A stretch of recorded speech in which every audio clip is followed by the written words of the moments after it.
નમસ્કાર. આજે આપણે નવી જ રીતે ડુંગળીનું શાક બનાવવાના છે.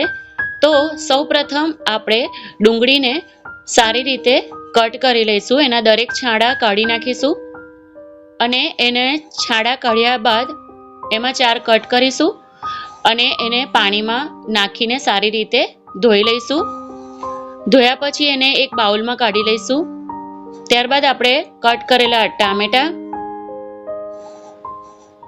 અને એની સાથે 6-7 કળી લસણની અને થોડાક કાજુ નાખીશું અને એને મિક્સરમાં ક્રશ કરી લઈશું. ત્યારબાદ ગેસ ઓન કરી તેની ઉપર કઢાઈ મૂકીશું અને એમાં તેલ રેડીશું અને તેલ ગરમ થાય ત્યારબાદ આપણે તેની અંદર ડુંગળી તળવા માટે નાખીશું. ડુંગળી બરાબર તળાઈ જાય ત્યાં સુધી એને રવા દઈશું. થોડીક ગુલાબી રંગની થાય પછી તેને કાઢી લેવાની છે. આપણે ડુંગળી તળાઈ જાય ત્યારબાદ આપણે તેમાંથી થોડુંક તેલ ઓછું કરી દઈશું. જે તેલ આપણે તળવા માટે લીધું હતું એ તેલને આપણે થોડુંક કાઢી લઈશું. હિંગ નાખીશું. ત્યારબાદ 1 ચમચી જીરું નાખીશું, 4-5 લવિંગ અને 2 ટુકડા તજ નાખીશું અને એને હલાવી દઈશું. ત્યારબાદ તેમાં શેકેલા સિંગદાણાનો જે મેં ભૂકો રેડી રાખ્યો છે તે અંદર નાખીશું અને તેને સારી રીતે મિક્સ કરી લઈશું.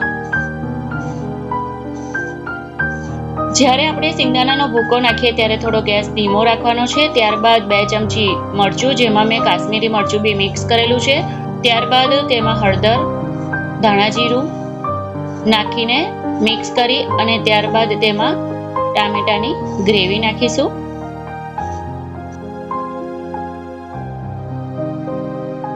હવે તેને બરાબર હલાવી લઈશું.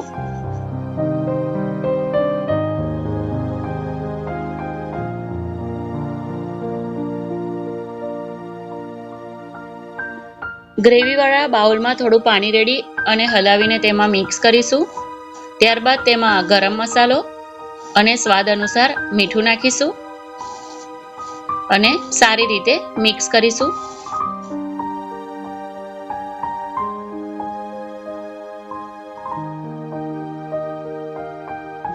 ત્યારબાદ તેમાં 1 પેકેટ મેગી મસાલા નાખીશું, જેનાથી સ્વાદ એકદમ સરસ આવશે અને 1 લીંબુનો રસ નાખીશું. હવે લીંબુનો રસ નાખ્યા પછી આપણે તેને બરાબર હલાવી લેવાનું છે અને 5 થી 10 મિનિટ તેને ઉકળવા દેવાનું છે, જેથી ગ્રેવી એકદમ પાકી થઈ જાય. ત્યારબાદ તેમાં આપણે તળેલી ડુંગળી જે છે એ નાખીશું અને તેને બરાબર હલાવીને મિક્સ કરી લઈશું. ત્યારબાદ આપણે આ જ સબ્જી જે છે એને 5 મિનિટ ઉકાળ્યા બાદ એક બાઉલમાં કાઢી અને તેને ધાણાથી ગાર્નિશ કરીશું. અને આ સબ્જીને તમારે એક ડીશમાં કાઢ્યા બાદ ચોખાનો રોટલો મેં અહીંયા બનાવેલો છે. તમે એની સાથે જુવારનો રોટલો છે, બાજરીનો રોટલો છે કે ભાખરી છે તેની સાથે ખાઈ શકો છો.